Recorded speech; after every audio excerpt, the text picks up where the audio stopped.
Bonsoir à tous, j'espère que vous avez passé de bonnes fêtes de Tishri et la saison dite des pluies commençant. Alors, c'est pas dans tout le monde, mais en tout cas dans le bassin méditerranéen et au Moyen-Orient en particulier, j'aimerais partager avec vous les règles des mentions des pluies dans la Hamida. Alors même si ces règles sont mentionnées dans les Sidurim avec les instructions en français, j'aimerais revenir sur les fondamentaux.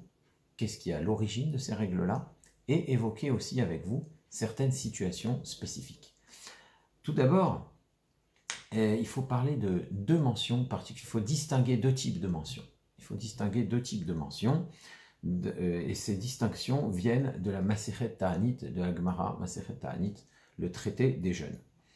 La première mention, c'est ce que l'on appelle les Gvorot Geshamim, les puissances des pluies, les Azkarat Geshamim, le rappel des pluies. Le rappel des pluies se fait dans la bénédiction qui s'appelle Triyat Hametim, la bénédiction de la résurrection. La résurrection, et c'est la deuxième bénédiction de la Hamida. La Hamida, la prière qui se fait debout, donc, s'appelle aussi le Shmona Esrei, la prière des 18. Pourquoi? Parce qu'elle est constituée de 18 brachot, d'une série de 18 brachot. En vérité, notre Sidour en a 19, parce que à une certaine époque, à l'époque des Tanaïm, on a rajouté une 19e bracha. Mais, comme à l'origine, quand elle a été instituée à l'époque du début du deuxième Beth Amikdash par les Anshe Knesset Agdola, les gens de la grande assemblée, c'était 18 brachot, et bien le nom Shmona Esrei est resté.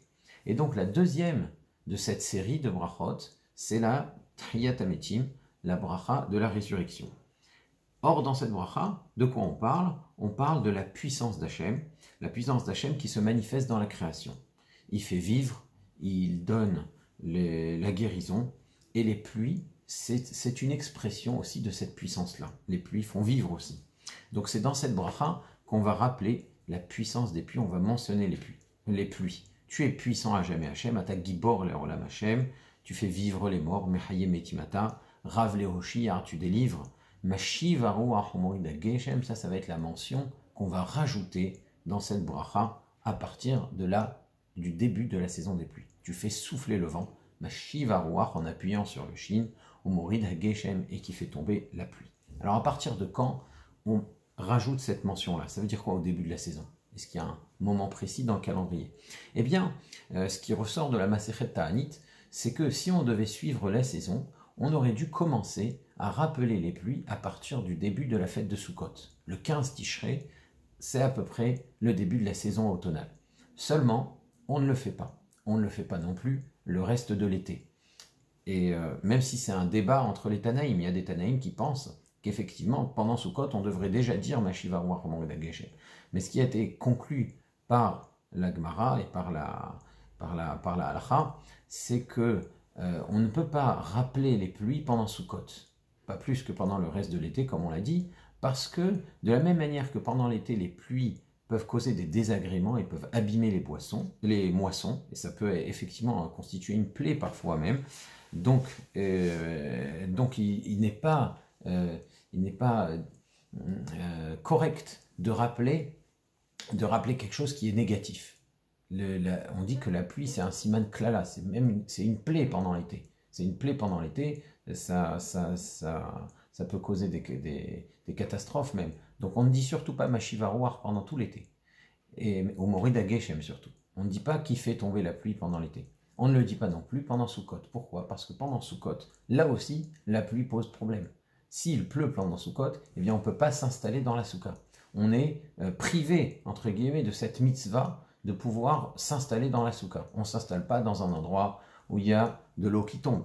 Donc, on ne dit pas Mashivaru Ahomorida Geshem toute la fête de Sukkot. On attend la fin de la fête de Sukkot, la fête de Shmini Atzeret, pour commencer à dire Mashivaru Ahomorida Geshem, et on le dit tout particulièrement à partir de Moussaf, où on a pu rassembler le plus grand nombre pour annoncer en public qu'à partir de maintenant, on dit Mashivaru Ahomorida Geshem, et ça se fait avec un véritable cérémonial d'ailleurs. Dans les Sidurim, on parle de Tikkun à Geshem, où on a toute une prière poétique pour qu'Hachem envoie une saison pluvieuse et abondante cette année. Donc c'est à partir de Shmini Atzeret, le 8e jour de la fête, qu'on commence à rappeler les Gvurot Geshamim, la puissance des pluies. Et qu'est-ce qu'on fait en cas d'erreur, si on s'est trompé? Eh bien, en été, le fait de dire Mashiva Ruach Moed Geshem, comme on l'a dit, c'est un problème, c'est pas correct, parce que la pluie, c'est Siman Klala, c'est une mauvaise chose, elle peut abîmer des moissons, elle peut poser des problèmes. Donc, si on a dit Mashiva Ruach Moed Geshem en été, on a dit quelque chose qui oblige à recommencer la bracha. Donc, tant qu'on est dans cette deuxième bénédiction, tant qu'on n'a pas dit le nom d'Hachem, Baruch Ata Hachem, eh bien, on reprend depuis le début de la bracha. Si on a dit le nom d'Hachem, eh bien, il y a un petit stratagème à ce moment-là, c'est de dire un verset de Teilim, Baruch Ata Hachem, la Medeni Chukera, et à ce moment-là, on peut redire la bracha. Donc, il y a un stratagème quand on a dit le nom d'Hachem. Et si on a terminé la bracha, on a dit Baruch Ata Hachem, Mechaye Ametim, on a terminé cette deuxième bénédiction avec la mention des pluies, alors que ce n'était pas encore le moment, eh bien, à ce moment-là, on doit recommencer toute la Hamida, parce que la deuxième bracha fait partie, on ne peut pas commencer la deuxième bénédiction seule. Commencer la deuxième bénédiction seule, c'est couper une série au milieu. En effet, si on devait rajouter des détails, le début de la Hamida, c'est 3 brachot qui vont ensemble. Donc, soit je suis encore dans cette bracha et je me corrige, soit je l'ai raté, je suis déjà passé à la bracha suivante, et à ce moment-là, je dois commencer la Hamida depuis le début, et quoi qu'il arrive, si je m'en souviens dans le reste de la Hamida ou après l'avoir terminé, là aussi, je dois commencer la Hamida, le Shmona Esrei, depuis le début. Ça, c'est si je me suis trompé en été et que j'ai dit Mashiva Ruach Moed Geshem, alors que je ne devais pas le dire. Qu'est-ce qui se passe maintenant si en hiver, j'ai oublié de dire Mashiva Ruach Moed Geshem, je suis resté sur la récitation de la Tfila, telle que je l'ai fait pendant tout l'été. Donc ça peut arriver surtout quand on est juste après Sukkot. On dit la Hamida de façon malheureusement assez machinale, et donc on laisse le texte couler, et on se rend compte qu'on n'a pas dit Mashiva Ruach Moed Geshem pendant l'hiver. Quelle serait la règle dans ce cas-là? Eh bien là, ça dépend. Ça dépend des coutumes. Ça dépend des coutumes parce que ça dépend des sidurim. Qu'est-ce qu'on fait en été?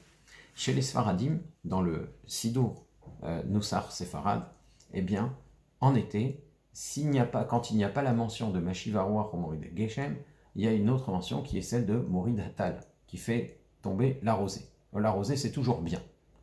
Donc, on a dit une louange à cet endroit-là où on devait dire Mashiva Ruach Moed Geshem. On a dit quelque chose. Et on a parlé de la rosée, quelque chose qui n'est jamais négatif. De la rosée, il y en a toute l'année. Donc, ça suffit pour dire que ça passe. On n'est pas obligé de recommencer la bracha ou la hamida. Tant qu'on est dans la bracha et qu'on peut reprendre le début, dire Mashiva Ruach Moed Geshem, c'est bon, ça mange pas de pain. D'accord? On doit reprendre une petite partie du texte. Mais par contre, si on a déjà dit la bracha de Baruch Ata Hashem, on a déjà dit le nom d'Hachem, quand on a prononcé le nom d'Hachem, là, c'est plus sérieux. On ne peut pas s'amuser à reprendre comme ça pour rajouter quelque chose qui n'est pas éliminatoire. Donc, on ne se reprend pas.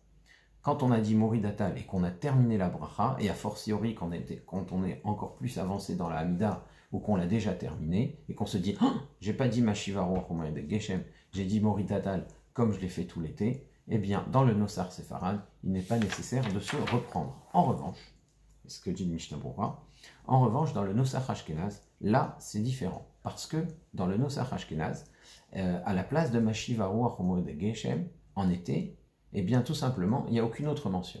On dit Ata Gibor Leolam Hashem, Mechaim Atim Ata Rav Leoshia. On ne dit pas Mashiva Ruach Moed Geshem, mais on continue la Hamida, sans dire Morid Hatal. Ata Gibor Leolam Hashem, Mechaim Atim Ata Rav Leoshia, Mechalkel Chaim Bechesed, etc. Donc, en l'absence de Mashiva Ruach Moed Geshem, ce n'est pas seulement qu'on n'a pas rappelé la pluie, c'est qu'aussi on a manqué l'occasion de dire, on a manqué à ce devoir de dire une louange à cet endroit-là en particulier. Alors ça c'est éliminatoire. Ça c'est éliminatoire. Et donc si on a manqué Mashiva Ruach Moed Geshem en hiver dans le Nosach Ashkenaz et qu'on n'a rien dit à la place, alors à ce moment-là on doit reprendre la bracha tant qu'on l'a pas terminé, si on l'a déjà terminé bien sûr. Tant qu'on l'a pas terminé, de toute façon, dans tous les cas, ça ne coûte rien de la reprendre au début et de la dire correctement. Mais par contre, si on l'a déjà terminée, là, effectivement, eh bien, il faut se reprendre. Donc voilà pour les situations d'erreur. Donc ça, c'était pour la première mention, la mention de Azkarat Geshamim, le rappel des pluies, les Gvurot Geshamim, le rappel de la puissance des pluies. La seconde mention, là, elle est un peu plus insistante. On ne rappelle pas seulement qu'Hachem donne la pluie, on le lui demande. C'est ce qu'on appelle la She'elat Geshamim. On demande la pluie. Là, on dit explicitement Veten tal umatar livra, donne la rosée et la pluie pour la bracha, pour la bénédiction cette année-là.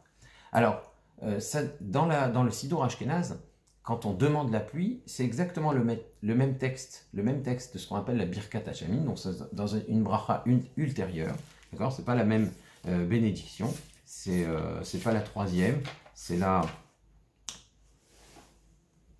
9e bracha. Et donc dans la 9e bracha, là, il y a un texte qui est uniforme, aussi bien pour l'été que pour l'hiver, mais en été, on dit Veten bracha al pnei adama, donne la bénédiction sur la surface de la terre, et en hiver, on va rajouter, dans la saison des pluies, on va rajouter Veten tal umatar livracha al pnei adama, donne la rosée et la pluie pour la bénédiction sur la surface de la terre. Donc on va dire explicitement donne la pluie. Donne la pluie, ça c'est She'elat Matar. Alors dans le Nosar Sfarad, par contre, la demande des pluies, elle se fait avec un texte beaucoup plus long. C'est carrément un autre texte. Il y a un texte pour l'été et un texte pour l'hiver. Et alors pourquoi c'est comme ça? Certainement parce qu'en général, les communautés sfarades vivaient dans des pays où les besoins en eau étaient plus impérieux. Hein. On est dans un climat méditerranéen. On a intérêt à ce qu'il pleuve en hiver. S'il ne pleut pas en hiver, ça risque d'être très très problématique. Donc c'est peut-être pour ça qu'on demande la pluie avec plus d'insistance. On ne se contente pas seulement de dire mais il faut s'apesantir sur le sujet. C'est peut-être pour ça. En tout cas, ça suit la recommandation du Hari Akadosh. Le Hari Akadosh dans le Shara Kavanot. Dans le Shara Kavanot, il dit que effectivement le texte de la bracha Birkat Hashanim, de la bracha justement où on demande la pluie en hiver, ça devrait être un texte qui est différent en hiver. Donc le Harizal, lui, a adopté cette coutume-là du Sidour Sefarad d'avoir un texte différent pour l'hiver. C'est très intéressant parce que dans certains Sidourim de Nosar Chassidique, où justement on a adapté le Sidour Ashkenaz aux recommandations du Hari Akadosh, pour cette bracha-là en particulier, il n'a pas été suivi, y compris dans les Sidourim où on dit Nosar Harizal. Voilà. Donc on dit Nosar Harizal, mais c'est pour la structure de la tfila en général et pas pour toutes les recommandations. Donc ça voilà une illustration. Donc à partir de quand on change ce texte, à partir de quand on rajoute Veten talou matin livracha, à partir de quand on demande la pluie? Eh bien la Mishnah dans Ta'anit rapporte au nom de Rabban Gamliel qu'on commence à demander la pluie à partir du 7 du mois de Cheshvan. Il y a d'autres avis parmi les Tanaïm, mais l'opinion de Rabban Gamliel, c'est celle qui a été retenue. Et c'est la halakha en Eretz Israël. Alors pourquoi on attend? Pourquoi on ne rappelle pas et on ne demande pas la pluie le même jour? Après tout, Shmini Atzeret, tu commences à rappeler qu'Hachem donne la pluie. Pour toi, ce n'est plus un siman klala, c'est plus une plaie. On a fini la mitzvah de Sukkot, on a fini les moissons, le blé est dans les granges, donc demande la pluie, vas-y. En fait, la Gemara explique qu'il fallait attendre le retour des pèlerins, le retour des Rol et Regel de Yerushalayim. Sukkot, c'était une des 3 fêtes de pèlerinage, un des 3 Shalosh Regalim, des 3 Regalim. Donc c'était une occasion pour le peuple d'Israël, de toute la Judée, de tout Eretz Israël, c'était une occasion pour monter à Yerushalayim, s'acquitter de ses éventuels vœux, etc. Et surtout l'occasion de rencontrer Akadosh Baruch Hu, de rencontrer Hachem dans le Beth Amikdash, dans le temple de Yerushalayim. Donc c'était un chemin qui pouvait prendre des jours et des jours. Il n'y a pas de voiture et il n'y a pas de voie carrossable, il n'y a pas de voie goudronnée. Et s'il pleut, eh bien le chemin, le retour est extrêmement difficile, extrêmement périlleux et délicat, extrêmement pénible. Donc on ne peut pas demander la pluie alors que c'est pas le moment. On aimerait pouvoir rentrer chez soi. Donc on attend à la fin de Sukkot le temps que que chacun rentre chez soi. Et le trajet le plus long de Yerushalayim pour la frontière nord d'Eretz Israël, c'était le trajet le plus lointain, Donc la frontière nord d'Eretz Israël, à cette époque, la frontière nord de la Judée, c'était le côté ouest, sud-ouest de l'Euphrate.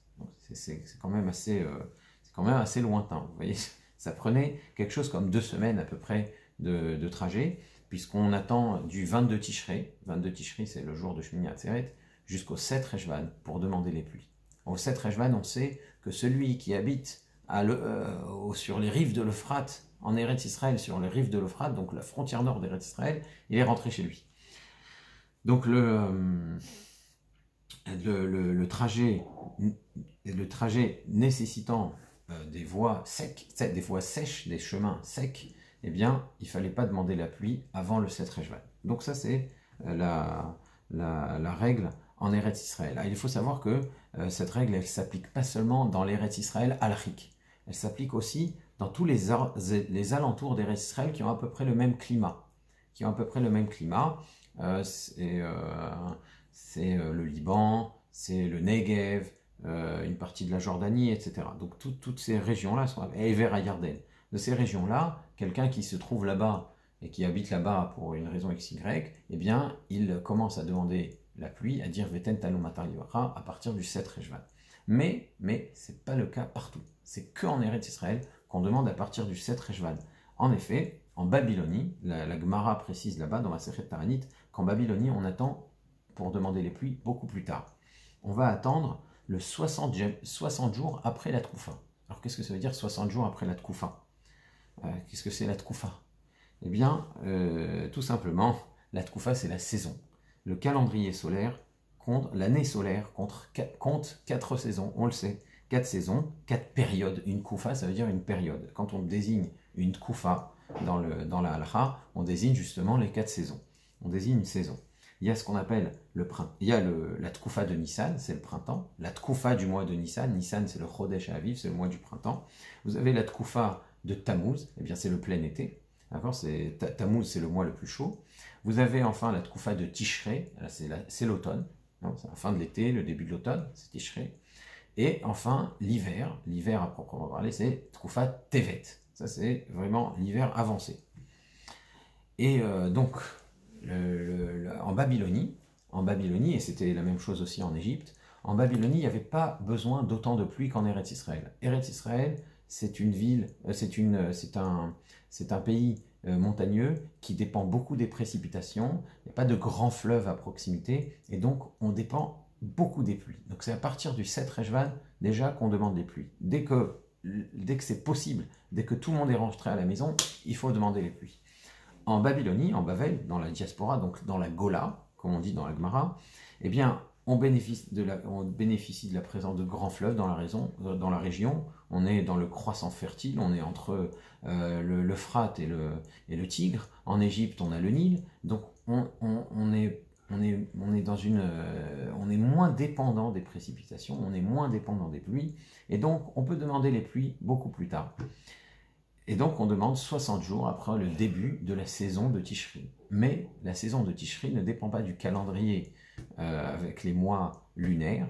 Les mois Tishri, Rejvan qui se lèvent, les mois du calendrier juif sont des mois lunaires, mais elle dépend exclusivement de l'année solaire. Et c'est pour cela que vous trouvez dans les Sidurim qu'on commence à demander les pluies dans la nuit du 4 au 5 décembre. La nuit du 4 au 5 décembre étant la nuit où justement on commence le 60e jour après le début de la Tkoufa de Tishri. Alors, vous allez peut-être me poser la question, mais pourquoi on précise aussi ou du 5 au 6? On dit c'est du 4 au 5 ou ça peut être du 5 au 6. Alors, quand on demande dans la nuit du 5 au 6, c'est certainement qu'on va avoir une année avec un février qui fait 29 jours, parce qu'on a un jour de retard à rattraper. Et donc, la Tkoufa, elle est déjà avancée. Donc, du 5 au 6 décembre, on est en retard, c'est seul, on est en retard sur la Tkoufa et il va y avoir un changement dans le mois de février. Donc c'est ce qui explique que parfois c'est la nuit du 5 au 6 décembre. Alors maintenant, vu qu'en Babylonie on demande les pluies 60 jours après le début de la Tkoufa, eh bien ces règles-là s'appliquent dans toute la Gola, dans tout Chutz Laaretz. Partout en Chutz Laaretz, on fait comme en Babylonie, ce sont les règles de la diaspora. On fait comme en Égypte, c'est les règles de la diaspora, c'est-à-dire 60 jours après la Tkoufa. Alors qu'est-ce qui se passe quand on s'est trompé? Eh bien quand on s'est trompé et qu'on a demandé Taloumatar en été, évidemment c'est une mauvaise chose. Évidemment, on doit se reprendre. D'accord, c'est pas le moment, c'est un petit peu comme Ashivarwar pour Morida Geshem. Mais qu'est-ce qui se passe quand on a demandé, on a dit Barech Aleinu, on a commencé à demander la pluie avant le 60e jour de la Tkoufa ou avant le 7 Rejvan en Eretz Israël? Est-ce qu'on doit se reprendre en ce moment-là? D'un côté, on est dans la saison des pluies, mais c'est pas encore le moment de demander. Alors, est-ce que ça pose un problème? Eh bien, d'après le Maté Moshe, le rat de base, on n'est pas obligé de recommencer. On n'est pas obligé de recommencer parce que effectivement c'est pas négatif, il n'y a pas de problème, c'est pas si même que là. Juste qu'on ne le demande pas pour permettre aux gens de voyager. Donc c'est pas si grave, c'est pas si grave. Et c'est comme ça que tranche le Yalkut Yosef, mais il encourage à recommencer quand même la Hamida avec un Tnaï de Nedava, parce qu'il y a des gens qui disent non, c'est pas comme ça qu'il faut faire. Il y a des gens qui disent c'est pas comme ça qu'il faut faire.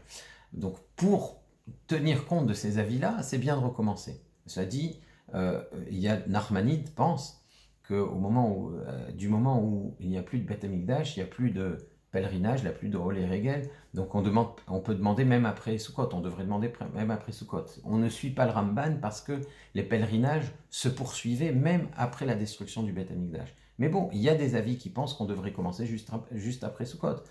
Si on l'a fait, d'après le Rat de base et le Maté Moshe, c'est pas grave. Maintenant, c'est bien de recommencer pour être sûr d'être quitte, en faisant ce qu'on appelle un Tnaï de Nedava. C'est-à-dire que je recommence la Hamida, et avant de la recommencer, je vais dire si je suis obligé de recommencer la Hamida, alors voilà, je la recommence.